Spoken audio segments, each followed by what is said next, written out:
doing our first ever like bonus conversation for Christian Cringe, which I think is very exciting. Bonus conversation, but also like a modern day situation. Yeah. Well, that's the thing. So Amy Grant released a new single recently called 6th of January, Yasgar's Farm. And boy, are the conservative Christians upset about this.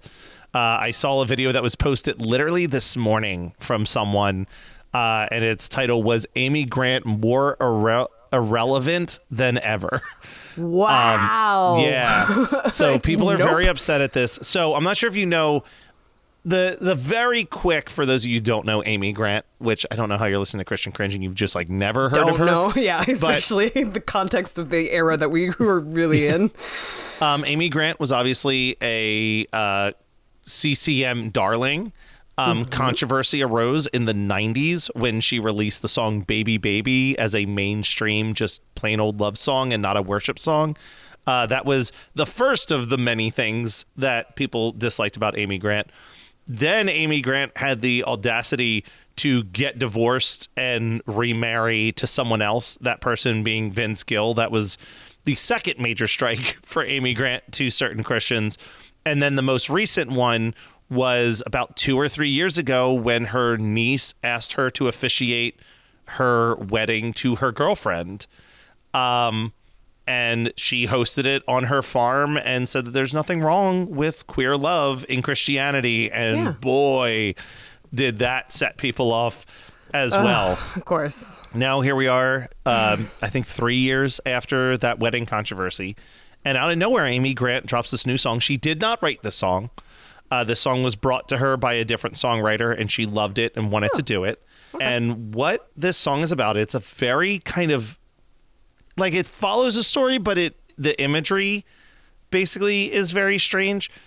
I want us to go through the lyrics after I explain this, but the concept of the song is seeing the riots of January 6th as the death knell to all the hope and optimism that was the 60s peace and love culture. Right. Right. So from the lens of someone who was growing up in that time full of hopefulness and losing that hopefulness. And quoting John Lennon. And quoting John Lennon. And that was another thing. People were like, and she's quoting an agnostic and his like anti-God song. Come on. No. Yeah. That's not. Wow. What an out of context statement. Yeah, it's nuts. But yeah, so lyrically, the verses leading up to the chorus is, she says, maybe it's the time of the year, or maybe it's the time of man. 60s playlist and a beer. I'm suddenly 16 again. What's the future hold in store? What's it hiding up its sleeve? All that wide-eyed hope. Were we so naive? So, we're painting this picture of someone who was a teenager in the 60s and saw all this amazing social movements happening and being like, we're going to change the world. And then asking, hey, mister, where's the road to Yasgar's farm, which is where the first Woodstock was held. He stares at me with pity and alarm, says that the crowd left here long ago, scattered all to hell and Harper's Ferry on the 6th of January. So basically the symbolism of like, you're not going to go back to Woodstock. Yeah. We've it's long since gone. Yeah, it's long since gone. So then the second verse, she says, I'm shopping for some groceries, Muzak piped overhead. They only play the melody, but I can hear the words John Lennon said, asking me to imagine. So, you're in the grocery store. They're not playing the real version. They're just playing some weird instrumental version, but you recognize it and go, oh my God, this is Imagine by John Lennon. Yeah. And thinking again of all the things that meant. The lyrics, the meaning behind it, going and seeing it at Woodstock. Yeah. And I love this lyric. As I fight this cart with crooked wheels, he's either bent over laughing or spinning in his strawberry fields. I love the imagery of that and also the sadness of that, right? Yeah. Well, and I also love that, like, I mean, the phrase is spinning in their grave, but spinning in his strawberry fields is such a beautiful recreation of that phrase that Yeah. that's one of the lyrics that I also got myself attached to. And it's so interesting too because she's evoking the lyrics, which it sounds like a lot of conservative Christians are like, no, that's a devil music guy. Yeah. I mean, and then she also references Marvin Gaye next. When Yeah. the song ends, she goes, when we're driving home and the radio plays What's Going On, Marvin Gaye, is it a right on red or left on MLK? Ooh. I look ahead and realize we've lost our way. Ooh. Ooh. Beautiful lyrics right there. Who's What the a lyricist on turn of this? phrase. Let me pull that up because I forgot to write that down. Because you know how my computer is when I have more than 2 tabs open at any given moment? It like shuts down. Yeah. Mhm. Yeah. So I did pull back from keeping that page open. So the songwriter on this one, Sandra Emery Lawrence. yes, I was going to say it started with an S, so that sounds right to me.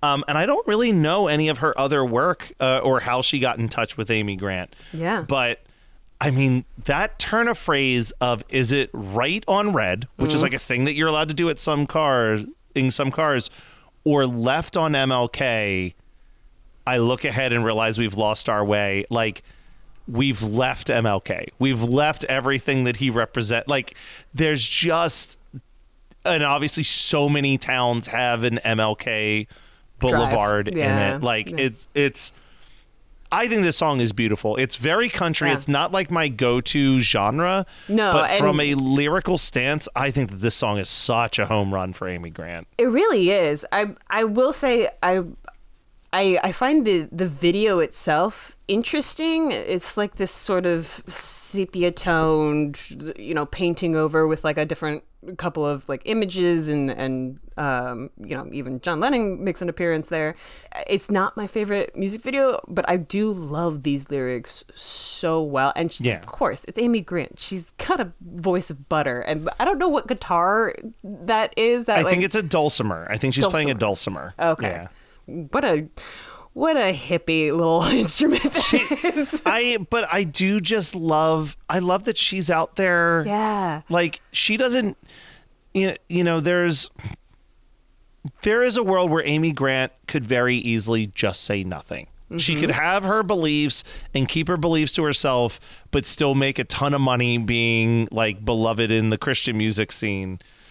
And she instead was like, I see things that need to be addressed and I'm going to address them if no one else is going to address them. Yeah. And found a song that spoke to the feelings that she was having. Like, I don't think you decide to do a song like this without having an emotional connection to the lyrics. You're not just like, oh, what a pretty melody, let me do this. Like, Nope. And nope. And I think that she knew putting out a song specifically called The 6th of January that for people who are already like done with her, quote unquote, for a variety of other ridiculous reasons, that this was not going to be this wasn't going to fix the PR situation. Right. Which, I kind of love the fact that she doesn't care. I mean, it doesn't seem, I'm sure she cares to an extent. But like, I also, this is one of the things that I feel like reintroducing me to Amy Grant, like who I haven't heard since Baby Baby. Let's be real. And all of the backstory of like how she's been so under the like guile of conservative Christians just for pretty simple things, pretty human things that feels like y'all don't know what Christianity is then. No. And that's especially like the, I think she's talked about the whole situation with her divorce. Mm-hmm. Let me see. I want to pull this up real quick. Looking for a new seasonal anime? Want to know what new anime music is out there? Looking to add a new waifu or husbando to the list? Or are you just looking for a modern or classic anime to add to your plan to watch list? My name is Nick and I run the Waifus and Weeboos podcast. And you can check me out on Geekscape.net. I don't want to like talk about someone's personal life. Of course. But it was Until we talk to them. basically she was married and so was Vince Gill, and they both got divorced at almost the same time and started dating. Got it. And And this is from a 1999 CCM magazine interview where she explained why she left her husband and married Gil. And she said, well, I didn't get a divorce because I had a great marriage and then along came Vince Gill. She said, Gary and I had a rocky road from day one. I think what was so hard, and this is what one of our counselors said to us, sometimes an innocent party can come into a situation and they're like a big spotlight. What they do is reveal by comparison the painful dynamics that already existed in your marriage. And like, I think that that's such a real thing. You know what I mean? Like, that's just, you know, I talk about that. I'm going to be a little bit open right now. Like, Please. There was stuff with when Barb started dating me fairly soon after she had separated from her husband. There was a lot of like, from a very specific person in party, there was a lot of like, Matt's a home wrecker type situation. But I think what people didn't understand was like, it was a marriage that was heading towards a collision course anyway. And she was very open with, at that point, she was ready to just tough it out until her youngest kid went to college. Oof, that's a lot of years. That's a lot of years. But it was in meeting me and seeing that there was someone that matched her energy in the way that she had longed to have energy matched, was the thing that motivated her, that maybe just toughing it out for 15 more years was not what she wanted to do. Yeah, no. And it's like, I get that idea of like, yeah, maybe it's okay to just, not even maybe, it is okay to walk away from a bad situation. It is okay to gamble on yourself and take a risk if you are already in a unhappy place. Yes, like, which I think that speaks to a larger thing that I feel like the church has often said to women in really difficult situations, and the choice to leave a terrible situation and to leave it well is like a different part, but like just to leave a bad situation is not historically something that's been encouraged. Because it's, you know, you want to keep people in a certain way and a certain mindset. And I love that she found freedom in your relationship. Like that's a huge thing. That's a saving, you know. Not to, you know, pump you up even more, but like I'm so glad you guys met, for one. I agree. And not there's not a evil mean bone in your body, Matthew Kelly. there's not a way that like you can like derisively like, you know, split people apart just to get your own way. Like there's nothing in you. No, I was actively avoiding her. Oh, understandably. Yeah. Like, I was like, I know that there's something here, but this is a married person, so I'm staying away. Yeah. I will say one last thing, and then we can wrap this up, but something you were talking about with the church not understanding that type of stuff. I will give a lot of credit to the associate pastor at the church that I work at, that when she prays, she has been very open that she will not refer to God as our Father or like loving Father or anything like that, because she's like, I am aware that there are people who don't have a good relationship with their father, and maybe that is not the verbiage that they want to hear when describing someone that they're supposed to trust. Good. Yeah, because I mean, there is some gross language which we will have to discuss some of these audiobooks that I have to do sometimes, because some of the language is just so disgusting, and I feel like the way people talk about God or describe God, I have seen and read out loud Papa God so many times that I want to throw up. And I have a great relationship with my dad, I feel like. It's not necessarily that everybody that has a bad relationship with their dad, it's the language, and the language that it invokes is not necessarily just based on, you know, your history, your past, or like what you're going through. It's it's how you describe something that you worship. And when people start to use that kind of language to like cutesify or, make it like, oh, my loving Father God type thing, it's kind of gross in like a master way. It's gross in that way. It's gross in that South Park bit. We should do this episode one day, but you saw the South Park episode where Cartman formed a Christian rock band, right? No, but you've told me about this, and I do need to watch that. Yeah. And all he did was just take already written love songs and change the person's name to Jesus, and that was all he did. Yeah. And it's like, but like the songs are so explicitly like, I want to lay you down, Jesus, and show you my love. Like, and the crowds are just like eating it up. But it's like that's because that is what it sounds like sometimes. Yes. It sounds sexual because and I think that's where a lot of the perversion comes from, is when you start making that imagery attached to what is very capitalistic, is like sexuality being sold, and having that within your language of spirituality. That's where a lot of perversion happens. Yeah, and that's where they excuse a lot of violence and perversion on top of it. And I find it interesting that we are on Amy Grant and how she has been treated just within the conservative Christian community. And there's a whole lot of sexism there too, where I'm sure that if it was Michael W. Smith that got divorced and married another person, they wouldn't even blink an eye about it. No, they'd be totally fine with it. There's a complete double standard on that. Yeah.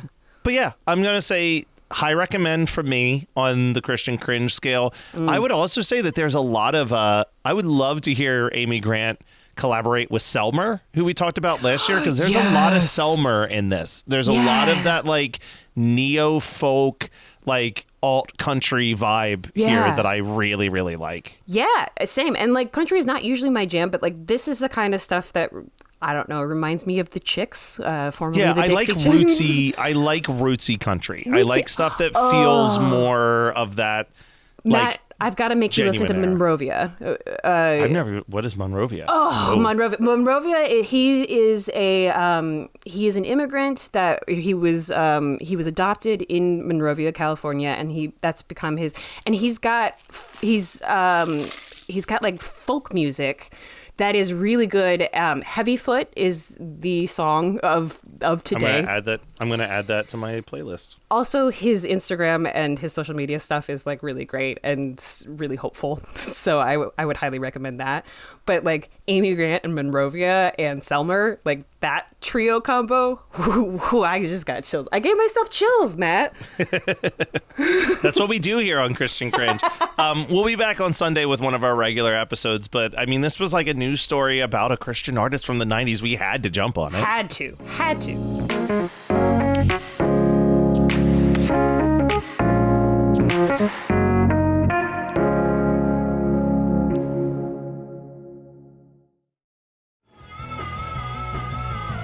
You're listening to the Geekscape Network.